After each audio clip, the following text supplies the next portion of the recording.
انت مش متعبة ولا متسلطة، انت بس عايشة في طاقة مش طاقتك. فكل مرة بتحاولي تسيطري على كل حاجة حواليك، وكل مرة بتسندي نفسك لوحدك ومش بتطلبي مساعدة من حد. كل ده مش دليل على قوتك، ده دليل على انك نسيتي طبيعتك كأنثى، وده اللي هنعرفه مع بعض النهاردة هنقعد انا وانتي مع بعض قعدة بنات عشان محتاجين نتكلم عن انوثتك اللي نسيتيها وسط مسؤوليات الحياة. النهاردة الحلقة هتكون مع طاقتك الحقيقية.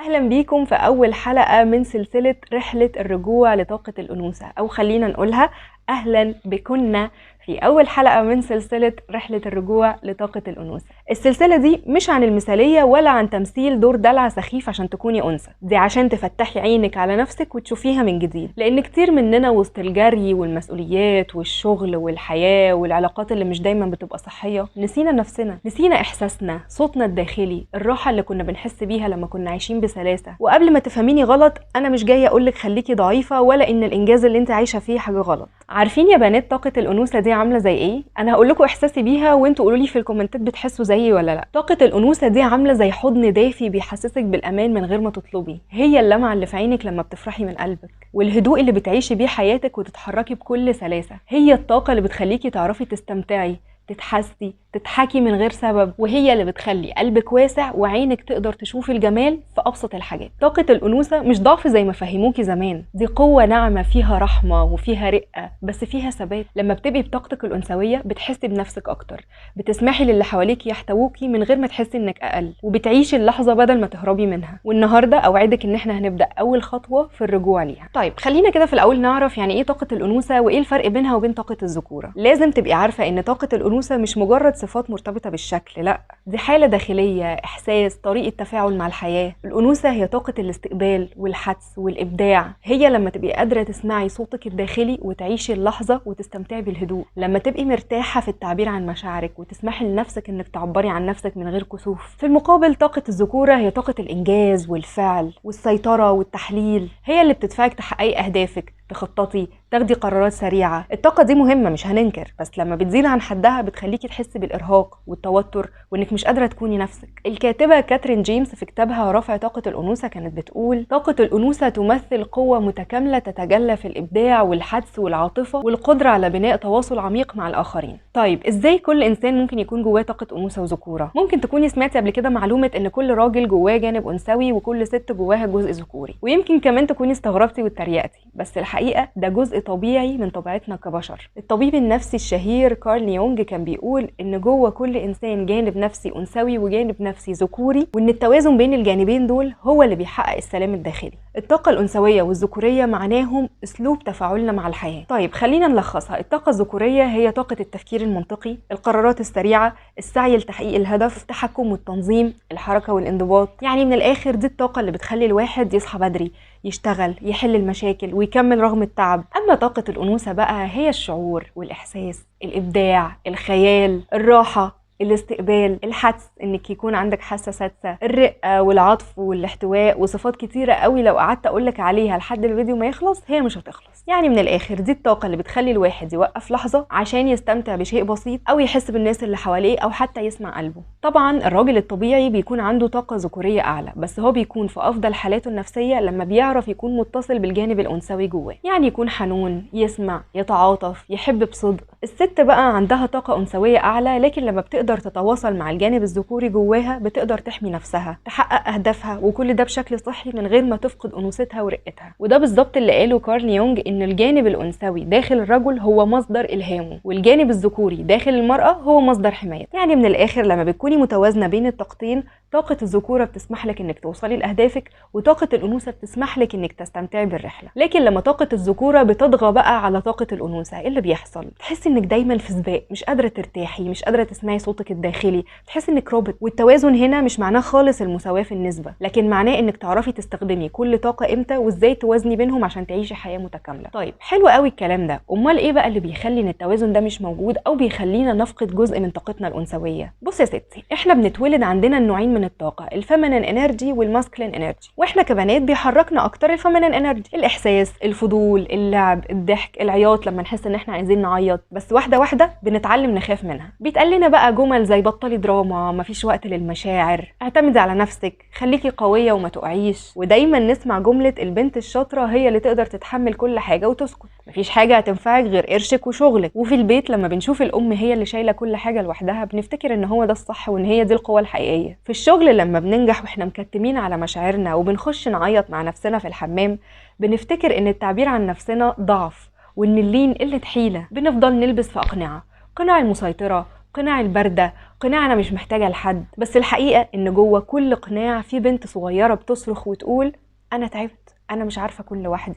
بس انت بتقعدي تكتمي في صوتها وتحاولي ما تسمعيهاش عشان تعرفي تكملي. طاقتنا الأنثوية في المجتمع ده بتفضل تتاكل مننا واحدة واحدة، لما نحس ان احنا لازم نشتغل اكتر عشان نستحق، لما نخجل من دموعنا، لما نفضل ندي من غير ما نسأل نفسنا وانا مين يديني ويحتويني. اللي بيخلي طاقة الأنوثة تبهت مش ان احنا بنشتغل وبننجز، لا، اللي بيخليها تبهت ان احنا بنعمل كل ده واحنا مش حاسين، مش موجودين، مش مرتاحين، كأننا روبوتس بتجري في الحياة. تصحي الصبح بسرعة، تفطري بسرعة، او تجري على الشغل من غير فطار عشان تلحقي البصمة، تقعدي على شغلك على المكتب 8 ساعات من غير ما تتحركي عشان ما فيش وقت. وفينا اللي بيقعد اكتر كمان، بتاكلي وانت على المكتب وساعات بتنسي اصلا، تخلصي وتجري بسرعه عشان تلحقي تشوفي بيتك ناقصه ايه. دايره عماله توسع منك وكل حاجه فيها بتعمليها بسرعه وانت بتجري عشان ما فيش وقت لاي حاجه. والنتيجه ايه؟ انت ما بقيتيش تحسي بنفسك ولا بمشاعرك ولا بالوقت. صدقيني رجوعك لطاقه انوثتك مش معناه خالص انك تبقي اقل، ده معناه انك تفتحي قلبك لنفسك وتفكي كل الحاجات اللي خلتك تنسيها. طيب في علامات لما بتحصل لك تعرفي انك فقدتي جزء كبير من طاقتك الانثويه ولازم تاخدي بالك وتبداي تشتغلي عليها. زي ايه؟ اول حاجه بتحسي انك لازم تسيطري على كل حاجه حواليك، بتخططي لكل تفصيله، بتراقبي كل احتمال، مش قادره تسيبي حاجه تمشي لوحدها وكانك دايما في حاله حرب. تاني حاجه مش بتعرفي تطلبي المساعده حتى لو محتاجه، عندك احساس انك لازم تعتمدي على نفسك في كل حاجه وانك لو طلبتي هتبقي ضعيفه او عبء. تالت حاجه بتحسي بالذنب لو خدتي وقت ترتاحي، لو قعدتي شويه من غير ما تعملي حاجه بيبدا صوت جواكي يقولك انت مهمله، انت قاعده بتضيعي الوقت وما بتنجزيش وما بتعمليش حاجه. رابع حاجه بتحسي انك دايما في سباق مع كل البنات، لازم تبقي الانجح والاقوى والاجمل والاشطر، ودايما جواكي خوف انك لو ما نجحتيش هيتفوقوا عليكي. خامس حاجه بقى ما بتسمعيش جسمك ولا مشاعرك، بتسدي ودنك لاي احساس داخلي، مش بتحسي بتعبك غير لما جسمك يقع من التعب، ولا بتعرفي تفرحي بجد من قلبك وكأن روحك انفصلت عن جسمك. سادس حاجة عندك صعوبة في الاستقبال، سواء كان حب، مجاملة، هدية، أو حتى راحة، بتحسي انك مش مستحقة او انك لازم تردي الجميل فورا. العلامات دي مش معناها انك فيكي حاجة غلط، ده معناها انك عشتي في ظروف خليتك تلبسي دروع مش بتاعتك. والنهاردة هنبدأ نخلع الدروع دي واحدة واحدة. خليني اقولك شوية خطوات عملية عشان تعرفي ترجعي لطاقة الأنوثة جواكي وتتحرري من الادوار اللي مش بتاعتك. اولا لازم تبقي عارفة ان الرجوع لنفسك والرجوع لطاقتك الأنثوية مش حاجة هتتحقق بين يوم وليلة، دي رحلة طويلة لكنها مجزية جدا. اولا ابدأي يومك بتواصل مع نفسك، اول ما تصحي كده قبل ما تبدأي يومك جربي انك تخصصي 5 أو 10 دقايق لنفسك. اقعدي في هدوء، خدي نفس عميق، ركزي في شعورك، ممكن تعملي تأمل بسيط او تدوني لنفسك رسالة حب، ده هيبدأ يفتح طاقتك الأنثوية ويخليها تتواصل معاكي اكتر. تاني حاجة اسمحي لنفسك بالحساسية، خليكي مفتوحة للمشاعر سواء كانت حزن او فرح او حتى غيظ. على فكرة مش لازم دايما تكوني قوية عشان الناس يحترموكي وتحاولي تسيطري وتخبي مشاعرك في كل المواقف. خليكي حقيقية مع نفسك، استمتعي بلحظات الضعف زي ما بتستمتعي بلحظات القوة. ثالثا اقفي قدام المراية وابتسمي لنفسك. عمرك جربتي انك تقفي قدام المراية وتبصي في عيونك تكتشفي نفسك من غير حكم؟ ابدأي ابتسمي لنفسك بكل حب، ده هيفتح لك مجال كبير تقبلي نفسك وتحبيها بصدق. رابعا ادي الأولوية لاحتياجاتك، الناس مش هيتأذوا لو ركزتي في نفسك شوية، مش لازم تدي للناس كل حاجة على حساب نفسك. لو محتاجة راحة خليكي صادقة مع نفسك واطلبيها، ولو محتاجة وقت لنفسك ادي لنفسك الفرصة تاخدي وقت للشفاء. خامس حاجة اتعلمي تكوني مستقبلة مش بس انك بتدي، اتعلمي تستقبلي الحب والمديح والهدايا، لان طاقتك الأنثوية مش بس انك تدي لكن كمان انك تقدري تستقبلي وتسمحي لنفسك تاخدي اللي انت تستحقيه. سادسا اتواصلي مع طبيعتك الأنثوية، الروايح، الألوان، الأكل، البيئة المحيطة ليكي، كل ده ليه تأثير كبير. خلي حواليكي حاجات تحفز طاقتك الأنثوية، الزهور، الشموع، ألوان دافية، حاجات فيها راحة وجمال. خلي كل حاجتك الشخصية اللي انت بتستخدميها حاجات يبقى شكلها نظيف وكيوت ومرتب. سابع حاجة اعملي الأنشطة اللي بتحبيها وبتخلي عندك تفاؤل وحب للحياة، مش لازم كل حاجة تكون موجهة للإنجازات وإنك تنتجي. جربي الرسم، الرقص، الكتابة، أو أي حاجة تلمس روحك. خلي النشاط ده يكون بمثابة احتفال بوجودك مش مجرد وسيلة بتضيعي بيها وقت. تامن حاجة ادي لنفسك الحق في الراحة واللعب، ولازم تبقي عارفة إن اللعب مش مرتبط بس بالأطفال، ده جزء من طاقتنا الأنثوية. خلي لحظات يكون فيها مرح تضحكي فيها من قلبك، تبني فيها روابط مع نفسك ومع الناس اللي حواليكي.